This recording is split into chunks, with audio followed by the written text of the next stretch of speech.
Mungkin saya akan mengupas sedikit mengenai sensori kita. Yang kita ketahui bahwa sebenarnya sensor tubuh kita tuh cuma ada 5 ya, kalau kita diajarkan dulu. Ada perasa, penciuman, peraba, penglihatan, pendengaran. Ini yang biasa kita tahu. Tetapi kita punya 2 sensori yang lain. Sensori ini tersembunyi, vestibular dan proprioseptif ini tersembunyi. Kenapa kita sebut tersembunyi? Karena nggak ada organnya. Seperti vestibular, kayak auditori, kan kita lihat ada telinga, ada mata, ada kulit, ada hidung, ada mulut. Kalau vestibular dan proprioseptif itu nggak ada organnya. Gitu. Nggak ada organ yang ditunjuk spesifik yang bertanggung jawab terhadap vestibular, proprioseptif. Proprioseptif, vestibular itu sebenarnya ada di dalam telinga bagian tengah kita yang dekat dengan koklea. Nah, proprioseptif itu sebenarnya organ-organnya yang berhubungan dengan join-join tubuh kita. Join itu sendi-sendi tubuh kita di seluruh tubuh kita. Itu join yang besar ataupun yang kecil. Dan proprioseptif itu juga berhubungan dengan otot-otot yang ada di dalam tubuh kita. Jadi maka dari itu terlalu nggak bisa spesifik organ apa saja, satu organ yang bertanggung jawab terhadap proprioseptif dan vestibular. Maka dari itu kita sebut itu sensori yang tersembunyi. Oke, karena saya harus perkenalkan mengenai ini dulu. Ada 4 pola pemrosesan sensori. Ya, hiposensitif dan hipersensitif. Maksudnya hiposensitif itu adalah anak ini tidak bisa menerima inputan dari sensori. Kalau kita bicara sensori itu seperti begini. Ini sensori ini adalah pintu gerbang kita dengan dunia luar. Jadi apa yang kita bisa menyerap informasi dari dunia luar dari sensor-sensor ini.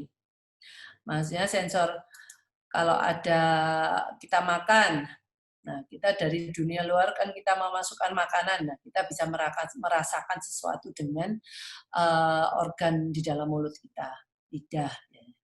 Ataupun sebenarnya semuanya sih.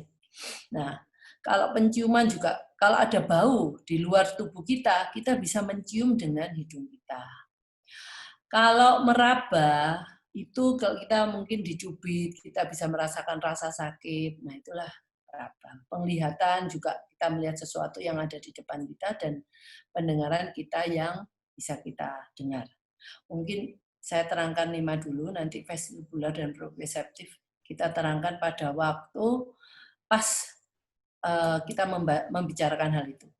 Nah, dengan anak yang hiposensitif itu, secara gimana?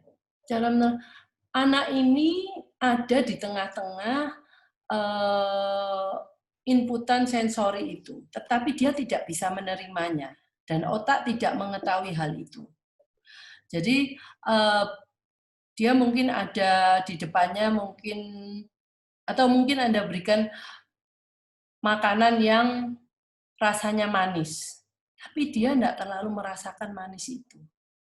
Nah, atau dia melihat sesuatu di depannya, mungkin ada kursi atau meja, tetapi otak tidak menyadari ada kursi dan meja di sana, sehingga mungkin anak ini menabrak-nabrak kursi itu. Nah, itu hiposensitif. Jadi tidak bisa menerima rangsang sensori yang mestinya masuk ke dalam otaknya. Padahal itu ada di sekitar dia. Nah, hiposensitif ini dibagi menjadi 2. Ada yang anak memang tidak mengenali dan tidak bisa memproses informasi sensori yang ada. Tapi dia diem aja. Dia tidak berusaha mendapatkan lebih banyak inputan sensori. Tidak tertarik dan tidak memperhatikan lingkungan. Jadi dia ya diem aja. Walaupun dia tahu bahwa kayaknya dia ada di tempat yang banyak rangsang sensori, tapi dia tidak bisa menerima pesan itu. Yang kedua juga hiposensitif, tetapi dia berusaha aktif mencoba mendapatkan inputan sensori tersebut. Seperti yang tadi saya dia anak ini mungkin nggak bisa merasakan, nggak terlalu merasakan sensori perabanya terhadap benda-benda di sekitarnya. Dia nggak bisa menerima. Tapi dia sekarang senangnya tuh semua benda itu dipegang, diraba, dan dieksplor dengan tangannya. Nah, anak-anak yang seperti itu, dia nggak bisa menerima informasi sensori itu, tetapi dia aktif mencari. Tapi sehingga terlihat anak tersebut itu terlalu aktif. Kalau kita lihat, anak itu nggak bisa diem tangannya. Atau dia terus lompat-lompat terus. Nah, karena dia sebenarnya mencari, seperti tadi yang kasusnya Nicolo, dia selalu memasukkan semuanya ke dalam mulutnya. Nah, dia tidak bisa memproses itu, tetapi dia aktif mencoba mendapatkan input sensori. Tapi ada juga yang pertama tadi itu, anaknya itu tidak mendapatkan input sensori, tetapi dia lebih pasif. Jadi dia diam aja. Kayaknya juga nggak melakukan apa-apa, tetapi hasilnya dua-dua ini semuanya dia tidak mendapatkan apa-apa, mendapatkan informasi dari lingkungannya melalui sensori-sensorinya. Jadi ini kedua ini sama-sama hiposensitif, tetapi yang satu mencari dengan kelihatan sangat aktif, di mana organ yang dia tidak bisa dapatkan, dia berusaha mendapatkan itu sebanyak mungkin sampai terlihat itu berlebihan buat kita. Tapi yang kalau yang pertama itu dia diam saja. Jadi bedanya tuh seperti itu. Yang kedua hipersensitif. Kalau hipersensitif itu malah dia menerima informasi sensori itu lebih daripada kita. Jadi bisa dibayangkan kalau mamanya suara petasan itu sudah keras ya. Kalau kita pun aja terkejut, kalau dia bisa mendengar lebih besar suaranya daripada kita, itu tidak cuma mengejutkan, tetapi membuat dia trauma. Wow, saya tidak mau dekat-dekat dengan sesuatu yang mungkin bentuknya seperti petasan. Atau itu kalau kejadian ini dirasakan dia berkali-kali, keterkejutannya, traumanya banyak, akhirnya dia sangat selektif terhadap suatu tempat asing yang dia tidak pernah datang karena pengalaman-pengalaman yang mengejutkan dan membuat dia trauma itu. Jadi dia anaknya itu berhati-hati dan apa namanya dia kelihatannya itu sangat-sangat apa ya sangat-sangat kalau ke tempat baru dia benar-benar meneliti ada apa karena dia berusaha supaya dia tidak mengalami pengalaman yang traumatik yang sebelumnya. Nah, itu kelihatan bahwa kedua hipersensitif ini dua-duanya seperti itu, cuman dengan kondisi sensitif yang terlalu berlebihan input sensorinya. Yang pertama dia dia nggak secara aktif mencoba untuk menghindari stimulasi yang berlebihan itu. Jadi walaupun dia di tempat yang memang dia nggak suka dan membuat dia frustasi ataupun dia jadi overload, overloadnya nanti itu bisa jadi ya nangis atau dia marah gitu ya. Tapi dia tidak berusaha lari dari lingkungan itu. Jadi itu akan terlihat pada behavior-nya sehari-hari. Jadi dia mungkin anaknya berhati-hati, mudah tersinggung, dan tidak nyaman di lingkungan yang bising atau terang. Tidak nyaman, tapi ya dia nggak lari. Dia duduk aja di sana, tetapi behaviornya atau mukanya mungkin dia nangis terus di sana. Nah, itu kita bisa lihat seperti ini.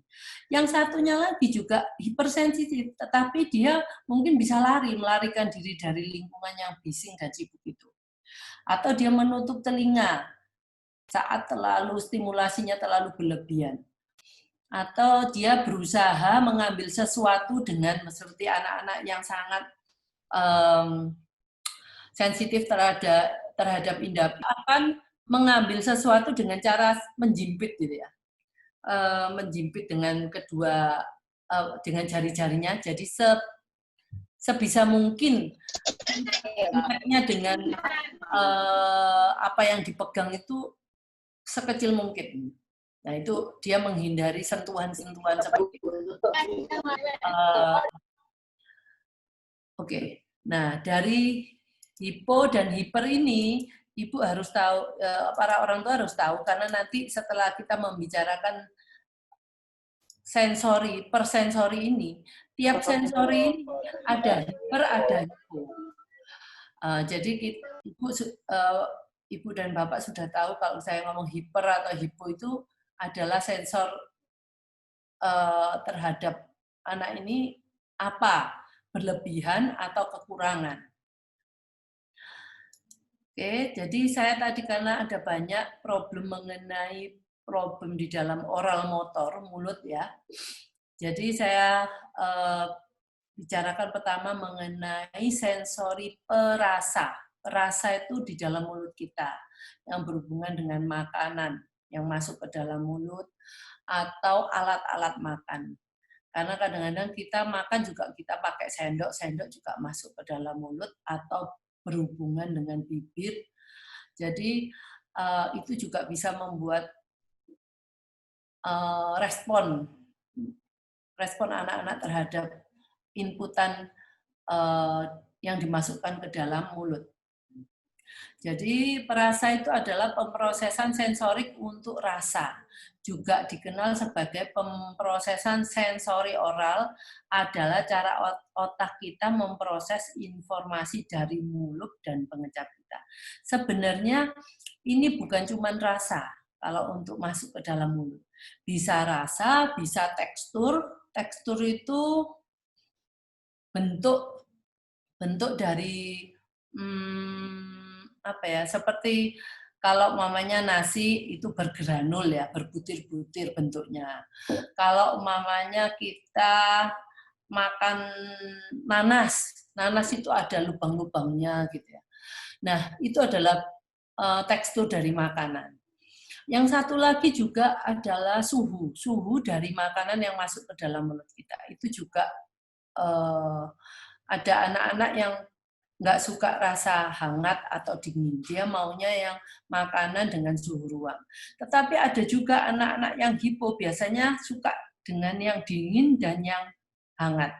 Karena suhu yang lebih ekstrim daripada suhu ruang itu membuat inputan yang lebih terhadap indera pengecapnya. Ini beberapa anak hiposensitif terhadap rasa dan apa yang dimasukkan dalam mulut, membutuhkan rangsangan ekstra di mulut mereka. Dan untuk bisa merasakan rasa, tekstur, dan volume makanan. Mungkin ini saya tambahkan suhu. Karena volume makanan ini, jadi begini, dia tahu di mulut saya ini makanannya itu penuh atau cuma sedikit. Nah, itu anak-anak hiposensitif, dia tidak bisa merasakan hal-hal tersebut. Sebaliknya, untuk anak-anak hipersensitif terhadap rasa dan rangsangan oral, memperoleh sensasi berlebihan di mulut, yaitu rasa sensor terhadap rasa, tekstur, bau. Nah, ini saya tambahkan suhu. Dan makanan yang ada di mulut. Nah, jadi indera penciuman seseorang terkait erat dengan indera perasa. Jadi mungkin yang kalau ada makanan yang mungkin ada baunya ya, itu juga terkait seperti mungkin durian. Durian itu anak ini mungkin kalau makan durian nggak suka bukan karena rasanya, tapi karena baunya. Nah, jadi karena baunya dia tidak suka, maka dia juga tidak akan mau makan durian. Jadi di mana ini indera penciuman dan indera perasa ini mungkin kalau Ibu mau menganalisa suatu makanan, tolong dipikirkan juga dari sisi indera penciumannya.